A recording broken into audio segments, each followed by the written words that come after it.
Good morning. I trust you're doing well. This Monday morning, we are going to be looking at Psalm 37 together.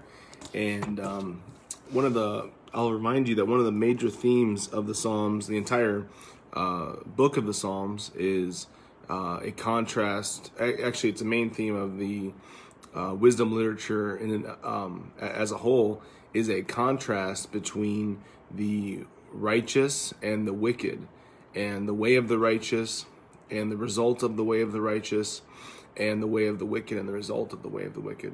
And this theme is introduced in the first psalm with the way of the righteous being a faith in the Lord, and them being like a tree that is planted behind water and bearing their fruit, leaf never withering, etc.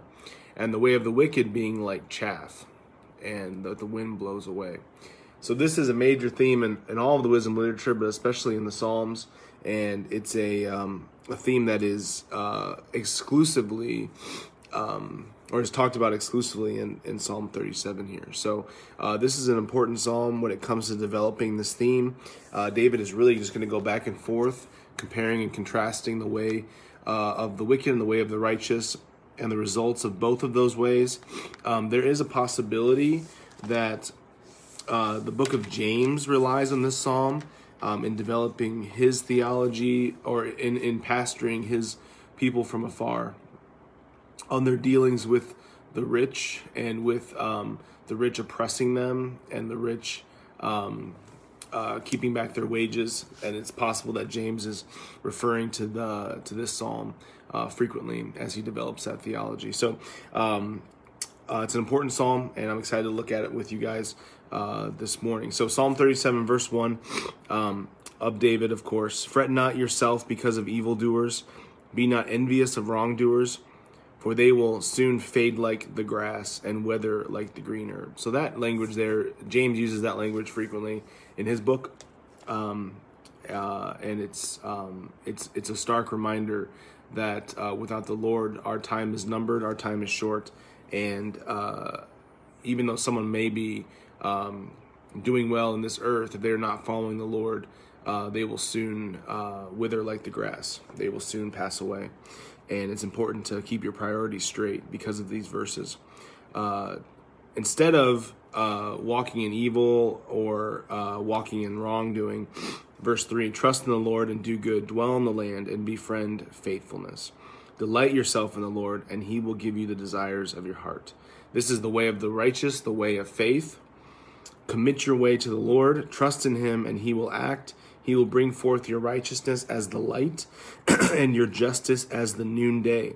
Be still before the Lord, and wait patiently for him. Fret not yourself over the one who prospers in his way, over the man who carries out evil devices.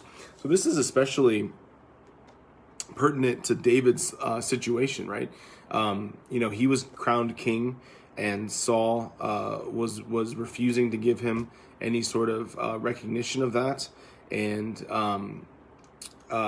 he had to, even though he was on the run and was living in the wilderness and was not experiencing the blessings of being king, he had to trust in the Lord that his way was perfect, even though it didn't look like the way that we would have thought it would look, or that he would have thought that it looked. And this is key for our lives too.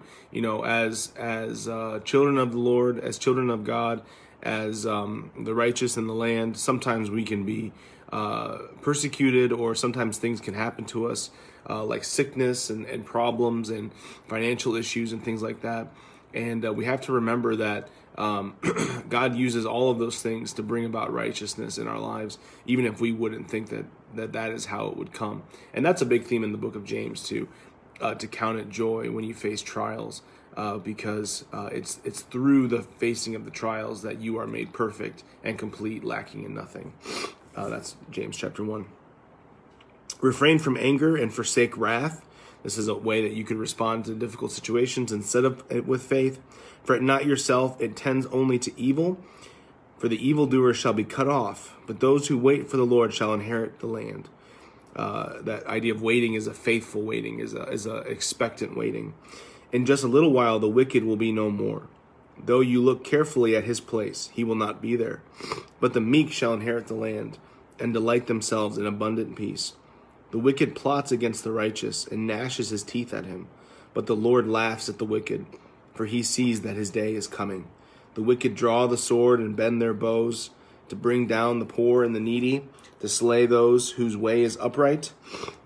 Their sword shall enter their own heart, and their bows shall be broken.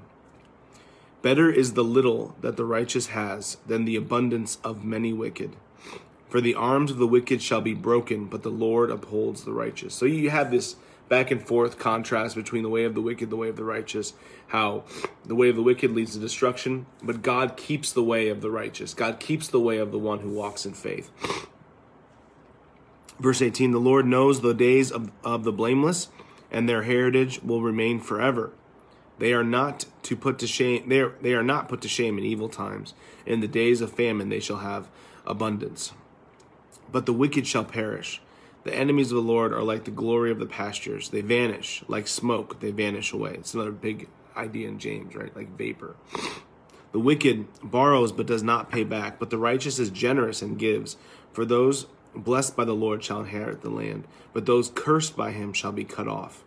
The steps of a man are established by the Lord when he delights in his way. Though he fall, he shall not be cast headlong, for the Lord upholds his hand. So, same idea. I have been young and now am old, yet I have not seen the righteous forsaken, or his children begging for bread. He is ever lending generously, and his children become a blessing. So this is the generational blessing that comes to the one who walks in faith, to the righteous, the one who depends upon the Lord. He has plenty to give and to lend out to other people. His children have plenty. They never are begging for bread. And of course, this is tends to be a bit hyperbolic language, because sometimes bad things can come to the way of the righteous. But those are productively bad things that are used to make us pure, or to make us complete and perfect, lacking in nothing, is what James would say. Because of this, turn away from evil and do good. Verse 27, so shall you dwell forever. For the Lord loves justice. He will not forsake his saints. They are preserved forever, but the children of the wicked shall be cut off. The righteous shall inherit the land and dwell upon it forever. The mouth of the righteous utters wisdom, and his tongue speaks justice. The law of his God is in his heart. His steps do not slip.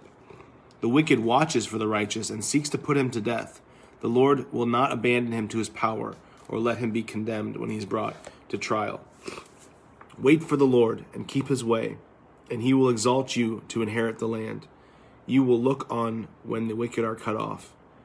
I have seen a wicked, ruthless man spreading himself like a green laurel tree, but he passed away, and behold, he was no more. Though I sought him, he could not be found.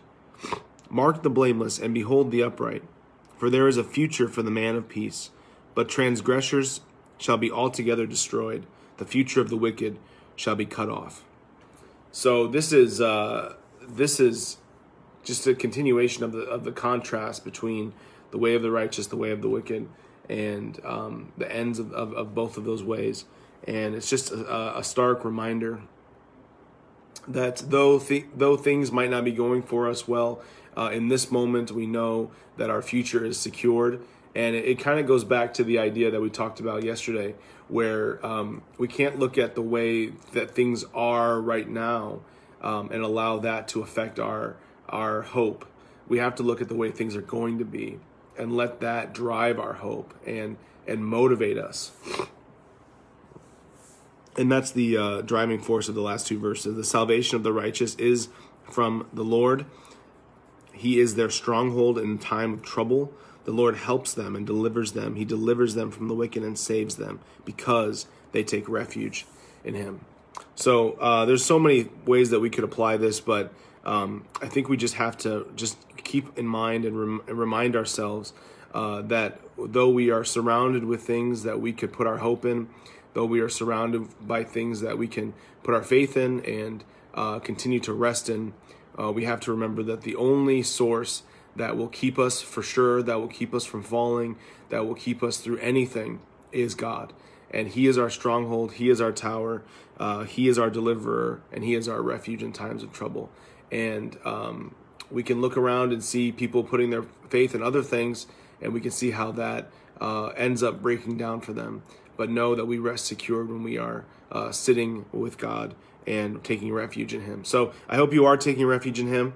I hope this psalm was a reminder of that, one that is going to help me for sure keep these things in mind and forsake other things and just continually seek to place my hope in Him, despite my outward circumstances, knowing that it's not what's happening right now that matters. It's what's going to happen when He comes back for us. So hope you guys have a good day.